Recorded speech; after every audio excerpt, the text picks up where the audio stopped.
Hey guys, how's it going? Today we are taking a look at a 3D printed bay. This was sent to me by Ghostmaster. I'm going to put a link to his shop down in the description.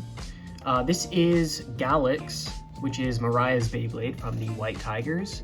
The White Tigers is one of my favorite teams, and Mariah is a pretty cool character.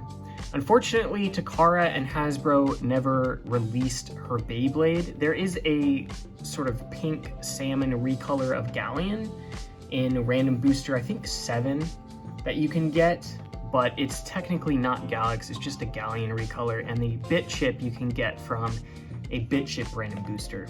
So both are pretty hard to obtain and pretty sought after. So this version resembles the actual Galux Beyblade in the anime a little more closely than Galleon would, which I've got Galleon right here just for comparison. If we pull this apart and sort of compare the main attack rings, you can kind of see the differences.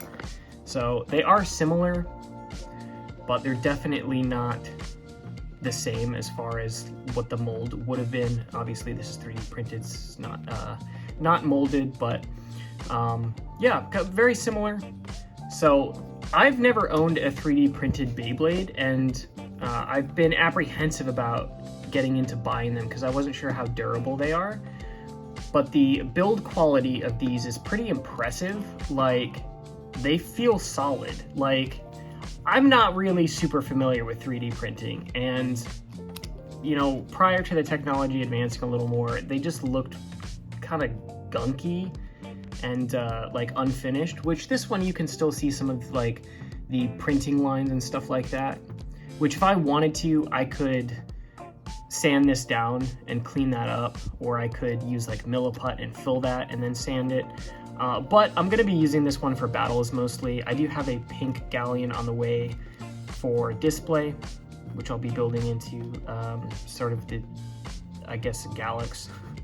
Again, it's not Galux, it's a pink Galleon, but that's the closest thing you can get as far as a legit Galux goes. So, but this one I'm going to be using for battles, and it feels solid. Like, it doesn't feel like it's going to break. It doesn't feel any less durable than like a legit Beyblade. I'm like really impressed by this. I don't really understand how it works. I guess it's like, you know, basically a printer that melts plastic. I don't know.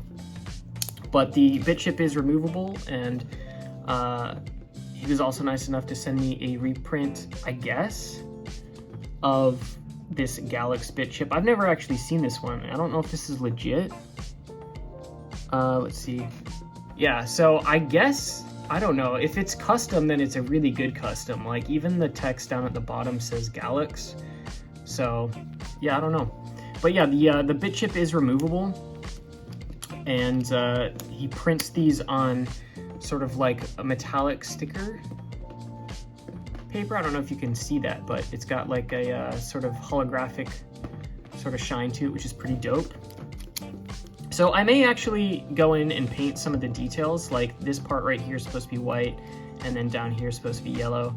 I could, I guess, print stickers for this, but like I said, this is going to be just for battles anyway, so probably just keep it as is. And then the blade base, this is a single piece, so the spin gear and these tabs are not removable, but that's totally fine because I don't think 3D printed Beyblades, are at least anime accurate ones, or something that you're really going to spend a lot of time doing customization on. You really buy it for the novelty of having unreleased Beyblades. But yeah, very cool. So let's go ahead and I guess do a test battle. I do have this on Wide Survive. Technically not accurate to the anime, but it's basically what I would use for Galleon combos anyway, Wide Survive or Wide Defense. So it does add a little more pressure, so this isn't quite as loose as it would be if I had either flipped the weight disc or used a smaller weight disc, but that's kind of how I want it. So Galleon is the same way. When you use these bigger weight discs, it kind of freezes up this sub attack ring a little bit. So technically still moves, so it's legal as far as competitive goes, if you didn't know, but 3D printed stuff isn't currently legal anyway, so I guess it doesn't matter. But it would be cool to see a 3D printed format or a custom format. That'd be pretty neat. Like, maybe just set some size and weight limits and let people like sort of create their own stuff. That'd be super cool to see. So let's go ahead and do a quick test battle and see how it does. All right, so I'm just gonna throw it up against Dragoon F, and we'll see how it does.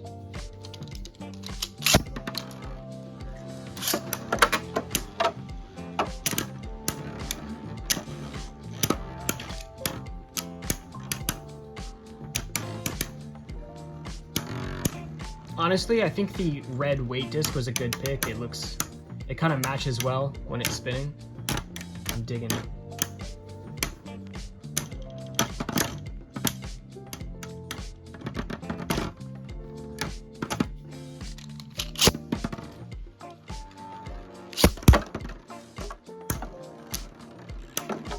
That was a big hit, so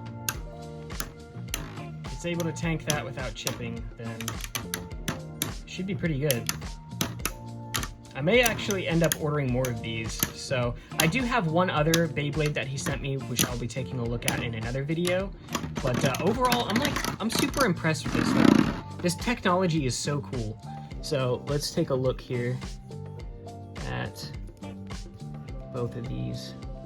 So I don't see any damage to the sub-attack ring or the attack ring. So that's awesome that these are able to hold up like that. It's just super cool. So yeah, like I said, I am probably going to do a little work on these. Probably just paint these sort of wings right here, or I guess it would be the main, and then the sub attack ring, and maybe paint in the eyes. But other than that, yeah, that's Galux. So again, the shop will be in the link, guys, if you want to check it out. He's got a ton of other Beyblades as well, so feel free to kind of window shop his store and see what he's got.